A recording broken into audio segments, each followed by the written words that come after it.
और उत्तर भारत में कोहरे और ठंड का प्रकोप। कोहरे के कारण विजिबिलिटी हुई बेहद कम। अगले 5 दिनों तक घना कोहरा रहने का अलर्ट। मकर संक्रांति तक नहीं मिलेगी ठंड से राहत। मौसम विभाग ने जारी किया ठंड का येलो अलर्ट। तो कोहरे के कारण विजिबिलिटी बेहद कम हो गई है और पूरे उत्तर भारत में ठंड का आतंक देखने को मिल रहा है। ठंड का प्रकोप लगातार पूरे उत्तर भारत में जारी है और जिसके चलते विजिबिलिटी बेहद कम हो गई है। मौसम विभाग ने भी ठंड को देखते हुए येलो अलर्ट जारी कर दिया है और अगले 5 दिनों तक घना कोहरा रहने का अलर्ट जो है विभाग की ओर से जारी किया गया है। मकर संक्रांति तक अब ठंड से लोगों को निजात नहीं मिलेगी। तो मौसम विभाग ने ठंड को लेकर सावधानी बरतने की अपील की है। साथ ही येलो अलर्ट जारी कर दिया है। पूरे उत्तर भारत में ठंड का तांडव देखा जा रहा है। मौसम विभाग ने इसको लेकर अलर्ट जारी कर दिया है। कोहरे के चलते विजिबिलिटी बेहद कम हो गई है। तो पूरे उत्तर भारत में ठंड काफी ज्यादा बढ़ गई है और लोगों को इसके चलते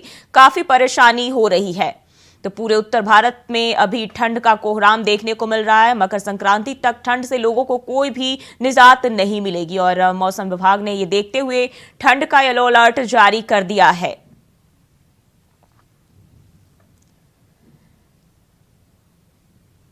कोहरे के कारण विजिबिलिटी भी बेहद ही कम हो गई है, जिसके चलते आवाजाही में लोगों को काफी परेशानी हो रही है और ये भी विभाग की ओर से बताया गया है कि अगले 5 दिनों तक इस भयंकर कोहरे से निजात लोगों को नहीं मिलेगी। तो एक बार फिर से ठंड में बढ़ोतरी देखने को मिल रही है और लगातार दिन ब दिन ठंड का प्रकोप लोगों के ऊपर कहर ढा रहा है और उत्तर भारत में ठंड के चलते लोगों का बुरा हाल है।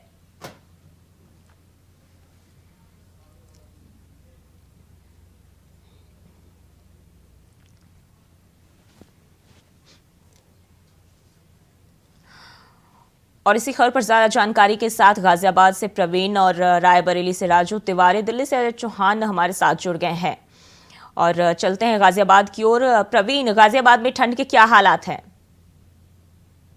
बता दें गाजियाबाद का जो तापमान है आज बेहद ही कम है। सुबह 5 बजे का अगर तापमान की बात की जाए तो 5 डिग्री लगभग रिपोर्ट किया जाए, जो कि बेहद कम है। और जैसे जैसे अब दिन होता जा रहा है, ठंड के साथ कोहरा भी सड़कों पे घना बढ़ता जा रहा है, जो कि आम दिनों में अगर देखा जाए तो कोहरे का जो रहता है उसकी विजिबिलिटी आज बेहद कम है। 10 से कम 5 मीटर की दूरी रह गई होगी, जो कि कोहरे के कारण कम हो गई है। आने वाले जाने वाले लोगों को काफी सड़कों पर परेशानी हो रही है कोहरे को देखते हुए, और लोगों को कोहरे के बीच में दिन में ही अपनी बाइकों की वाहनों की लाइट जलानी पड़ रही है और लोगों को सुबह सुबह में दिन दोपहर अलाव की व्यवस्था भी करनी पड़ रही है। कोहरा अब जैसे जैसा समय बीतता जा रहा, कोहरा सड़कों पर घना छाता जा रहा है, लोगों की काफी परेशानी बढ़ रही है। ठीक जी, और बात करते हैं राजधानी दिल्ली की। अजय, दिल्ली में किस तरह के हालात देखने को मिल रहे हैं?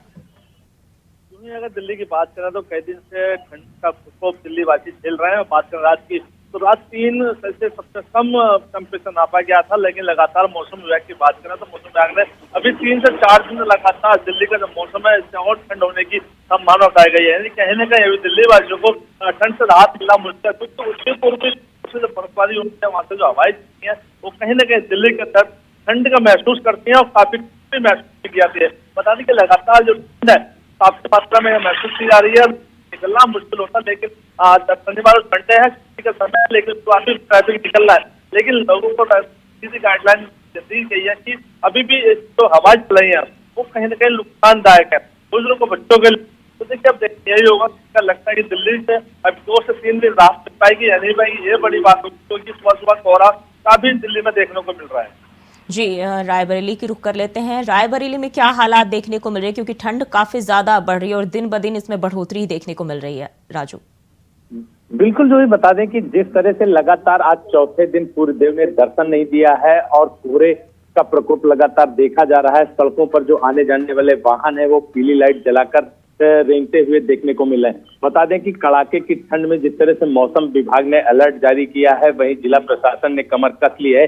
और रैन बसेरों की बात करें तो रैन बसेरों का भी जायजा लिया जा रहा है, चाहे जिलाधिकारी हर्षिता माथुर हो या अन्य जो प्रशासनिक अधिकारी हैं, उनको गाइडलाइन जारी करते हुए जिलाधिकारी के द्वारा कहा गया है कि विशेष तौर पर ध्यान दिया जाए कि कोई रोड पर सोता हुआ न दिखाई पड़े और जो लोग ऐसे दिखाई पड़े उनको कंबल वितरण कराया जाए और रैन बसेरे में उनको शिफ्ट कराया जाए। तो इसके क्रम में देखा जा सकता है कि रायबरेली में लगातार ऐसे इंतजाम किए गए हैं जो ठंड से बचने के लिए है। वहीं आपको बता दें कि कड़ाके की ठंड को देखते हुए जिस तरह से छुट्टियां कर दी गई, कक्षा 8 तक के छात्र जो है स्कूल नहीं जाएंगे और इसके ऊपर जो छात्र हैं वो देखे जा सकते हैं कड़ाके की ठंड में वो विद्यालय जा रहे हैं और ठंड की मार सह रहे हैं। आने जाने वाले जो राहगीर हैं वो भी इस कोहरे और जो कड़ाके की ठंड पड़ रही है इसकी मार देखने को मिल रही है। लोग काफी प्रभावित हैं, लोगों के आने जाने वाले लोग हैं वो कड़ाके की ठंड से बचने के लिए इंतजाम करके निकल रहे हैं। लेकिन जो बड़ी बात यह है कि आज चौथे दिन सूर्यदेव ने दर्शन नहीं दिया है और कोहरे का भी प्रकोप देखा जा सकता है। 2 बजे तक लगातार कोहरा देखने को मिलता है, इसके बाद थोड़ी बहुत जो धूप होती है, लेकिन उसके बाद जब शाम ढलने लगती है तो फिर कोहरा पड़ने लगता है। तो ऐसे में सड़क हादसे भी देखे जा रहे हैं, सड़क हादसे भी रायबरेली में हो रहे हैं। तो ऐसे में देखा जा सकता है जिस तरह से लगातार कड़ाके की ठंड है, लोगों का जीवन यापन काफी मुश्किल हो रहा है और इसकी मार लोगों को सहनी पड़ रही है। जी, और गाजियाबाद की बात करें तो प्रवीण, वहाँ रैन बसेरा जो है किस तरीके से लोगों को काम आ रहे हैं, क्योंकि पहले जो कुछ भी सुविधा वहाँ मुहैया कराई जा रही थी वो जो है पर्याप्त हो रही है, क्योंकि ठंड जो है अब काफी ज्यादा बढ़ गई, तो या फिर अब सुविधाओं में जो है बढ़ोतरी की गई है?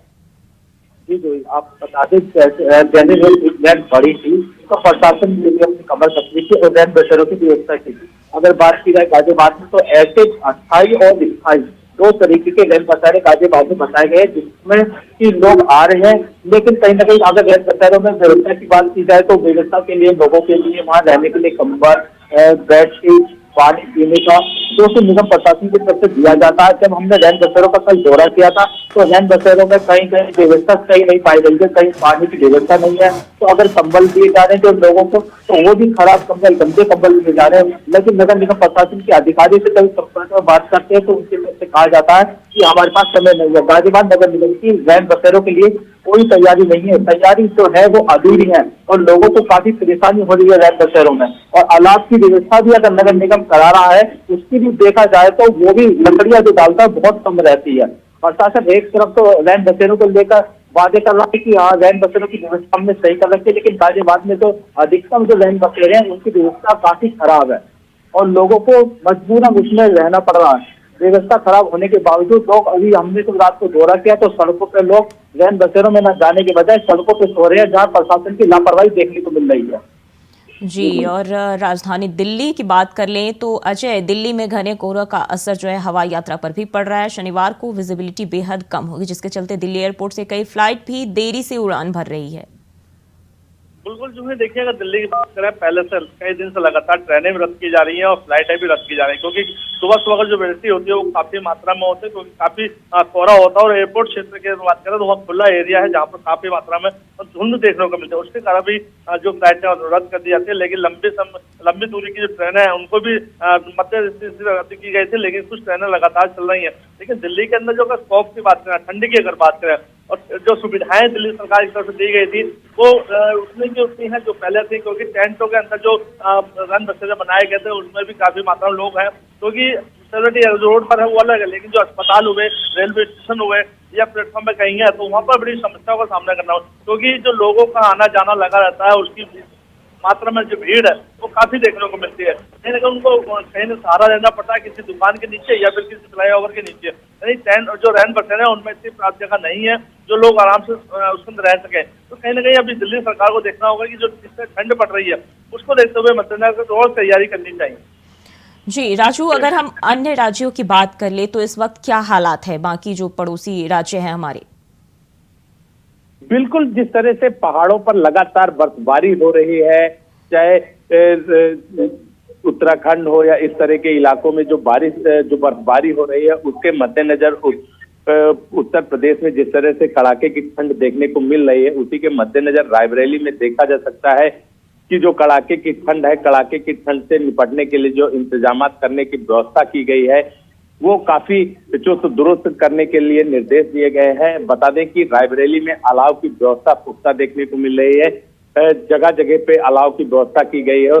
और आपको बता दें कि जिस तरह से जिलाधिकारी हर्षिता माथुर के द्वारा एक समीक्षा बैठक करते हुए जिम्मेदारों को निर्देश दिया गया था कि कहीं पे भी कड़ाके की ठंड में ऐसे लोग ना दिखाई पड़े जो सड़कों पर सो रहे हों और ऐसे घूमते हुए लोगों को कंबल वितरण किया जाए।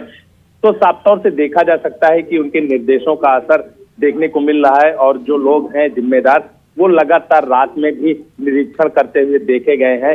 चाहे एडीएम प्रशासन हो या सीडीओ रायबरेली हो, उनके द्वारा निरीक्षण किया गया है, रैन बसेरों का जायजा लिया गया है, अलाव की व्यवस्था का जायजा लिया गया है। तो ऐसे में साफ तौर पे जिलाधिकारी के जो कड़े निर्देश थे उनका पालन रायबरेली में किया जा रहा है और चाहे रैन बसेरा हो या अलाव की व्यवस्था हो, उसके पुख्ता इंतजाम रायबरेली में देखने को मिल रहे हैं। लेकिन आपको बता दें कि जिस तरह से मौसम विभाग ने अलर्ट जारी किया है कि जो कड़ाके की ठंड है इसमें लोग जो है बाहर न निकले, उसके रायबरेली महकमा और स्वास्थ्य महकमे की तरफ से भी अपील की गई है। ऐसे में कहा गया है कि जो लोग कोल्ड डायरिया का शिकार हो रहे हैं वो बचने के उपाय बताए गए हैं और घर से कम निकलने के लिए कहा गया है। क्योंकि जो अस्पतालों में भीड़ देखी जा रही है वो श्वास के मरीज हो या जुकाम के मरीज हो, ऐसे में जो प्रभावित हुए हैं ठंड से, ऐसे ही लोग अस्पतालों में देखे जा सकते हैं और भीड़ भी काफी अस्पतालों में देखी जा रही है। तो इसी के क्रम में स्वास्थ्य महकमा भी चौकन्ना है और उसके द्वारा अपील करते हुए लोगों को दिशा निर्देश दिए जा रहे हैं और अपील की जा रही है कि ज्यादा जरूरत हो तभी सड़कों पर निकलें और बाहर निकलें। और बुजुर्गों के लिए स्पेशल तौर पे अपील की गई है कि वो बाहर ठंड में ना निकलें, अलाव का सहारा लें और बचने के जो भी उपाय हैं, कपड़े ज्यादा पहने। तो ऐसे में देखा जा सकता है कि कहीं न कहीं रायबरेली जिला प्रशासन चौकन्ना है और उसके द्वारा जिस तरह से इंतजाम किए गए हैं वो कहीं न कहीं लोगों को हित में देखते हुए ये सारे इंतजाम किए गए हैं। जी प्रवीण, गाजियाबाद की बात कर लें तो ठंड बहुत ही ज्यादा बढ़ गई और लगातार इसमें बढ़ोतरी देखने को मिल रही है। तो ऐसे में बुजुर्गों के लिए, बच्चों के लिए थोड़ी समस्या जो है वो हो जाती है। तो क्या इसको लेकर प्रशासनिक तौर पर कोई गाइडलाइन जारी की गई है?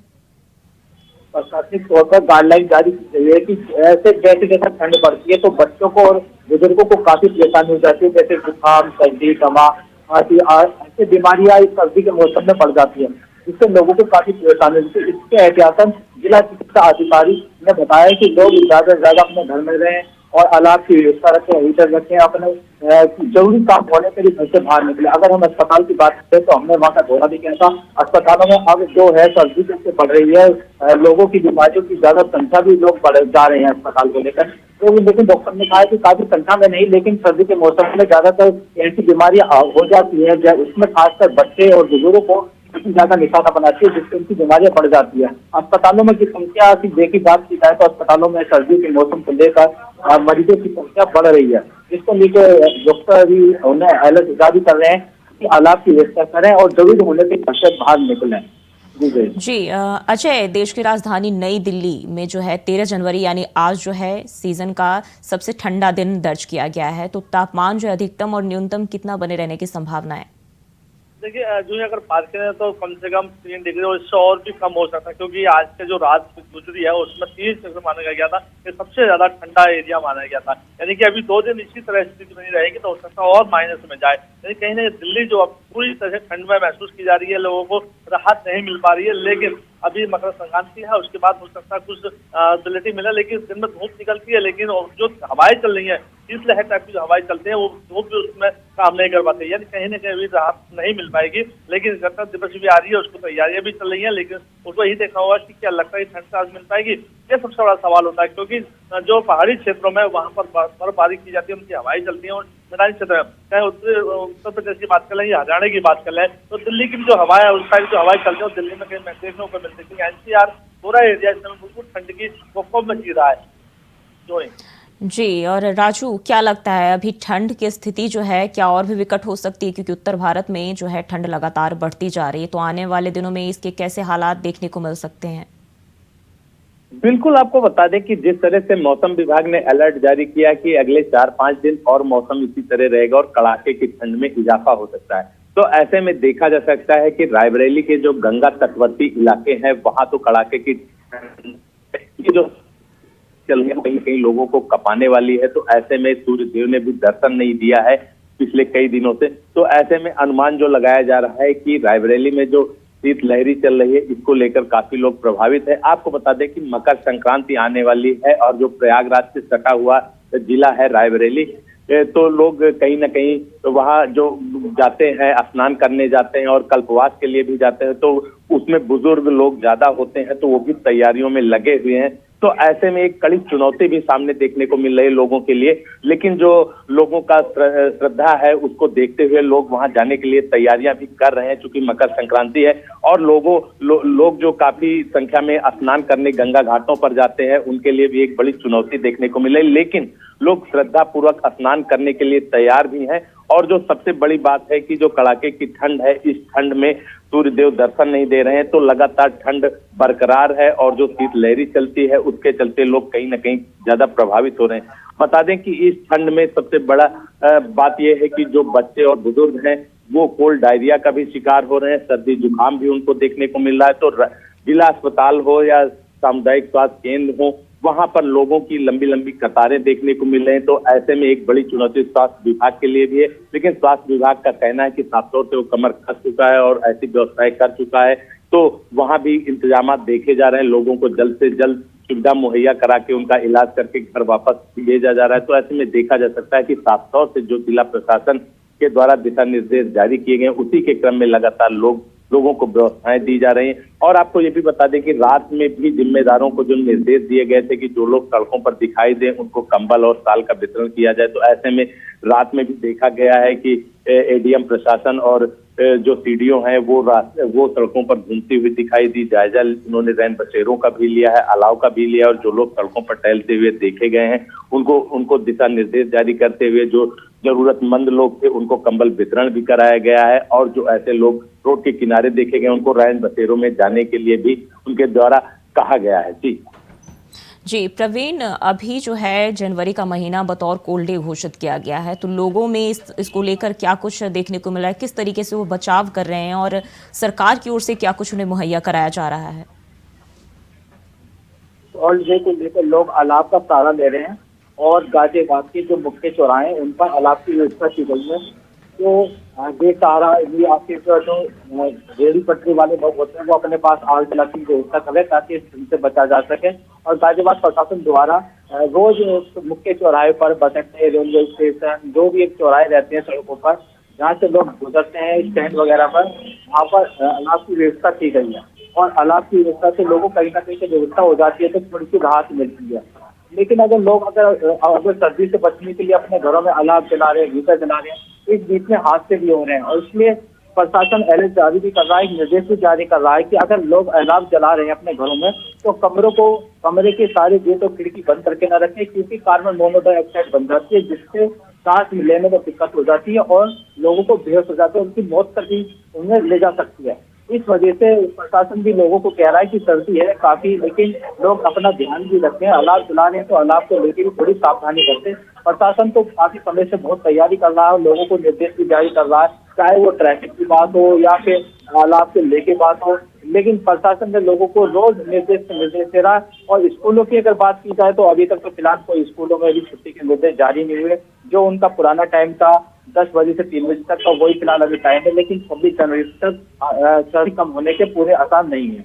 गाजियाबाद में लगातार सर्दी अभी बढ़ रही है। अगर अभी बात की जाए क्योंकि 10 से ज्यादा टाइम जी, बहुत बहुत शुक्रिया आप तीनों का जानकारी साझा करने के लिए। तो मौसम विभाग ने ठंड का येलो अलर्ट जारी कर दिया और उत्तर भारत में कोहरे और ठंड का प्रकोप देखा जा रहा है। और अब बढ़ते आगे, बंगाल में पालघर जैसी घटना सामने आ रही है। गुरुवार शाम को यहां भारी भीड़ ने यूपी के 3 साधुओं को बच्चा चोर समझकर बेरहमी से पीटा। ये मामला पुरुलिया जिले का बताया जा रहा है। सोशल मीडिया पर इसका 30 सेकंड का वीडियो भी वायरल हो रहा है। वीडियो वायरल होने के बाद बीजेपी ने पश्चिम बंगाल की ममता सरकार पर हमला बोला है। पार्टी के आईटी सेल प्रमुख अमित मालवीय ने वीडियो को शेयर करते हुए लिखा कि ममता बनर्जी की चुप्पी पर शर्म आनी चाहिए। क्या ये हिंदू साधु आपकी मान्यता के योग्य नहीं है? यह अत्याचार जवाबदेही की मांग करता है।